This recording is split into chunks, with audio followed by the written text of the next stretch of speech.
എളുപ്പത്തിൽ നമുക്ക് തയ്യാറാക്കാൻ പറ്റുന്ന ഒരു എഗ്ഗ് കറി ഉണ്ടാക്കിയാലോ?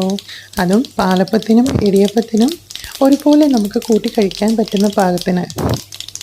പാൻ അടുപ്പത്ത് വെച്ചിട്ട് അതിലേക്ക് കടുക് പൊട്ടിച്ച് 2 ഏലക്ക, ഒരു കഷ്ണം പട്ട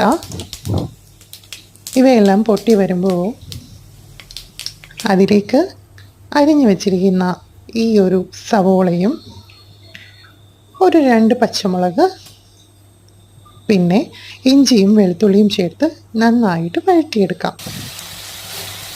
വഴറ്റുന്ന സമയത്ത് ആവശ്യത്തിന് ഉപ്പ് ചേർക്കണം. അതുപോലെ തന്നെ ഒരു 1/4 ടീസ്പൂൺ മഞ്ഞൾപ്പൊടിയും ഒരു 1/4 ടീസ്പൂൺ മല്ലിപ്പൊടിയും കൂടെ ചേർത്ത് കൊടുക്കാൻ മറക്കരുത്. നന്നായി വഴണ്ട് മസാലയെല്ലാം നന്നായി പിടിച്ചു വരുമ്പോൾ 3 എഗ്ഗ് ഞാൻ ബോയിൽ ചെയ്ത് സ്ലൈസ് ചെയ്തെടുത്തിട്ടുണ്ട്. അത് ഇതിലേക്ക് ചേർത്ത് കൊടുക്കാം. ഇനി ആ മസാലയെല്ലാം പിടിക്കട്ടെ. ലാസ്റ്റായിട്ട് നമ്മൾ കോക്കനട്ട് മിൽക്ക് ചേർത്ത് കൊടുക്കും. നല്ല ക്രീമി കോക്കനട്ട് മിൽക്ക് ചേർത്ത് കൊടുക്കും. ഇതാ കറി കണ്ടില്ലേ? വെരി ടേസ്റ്റിയാണ്.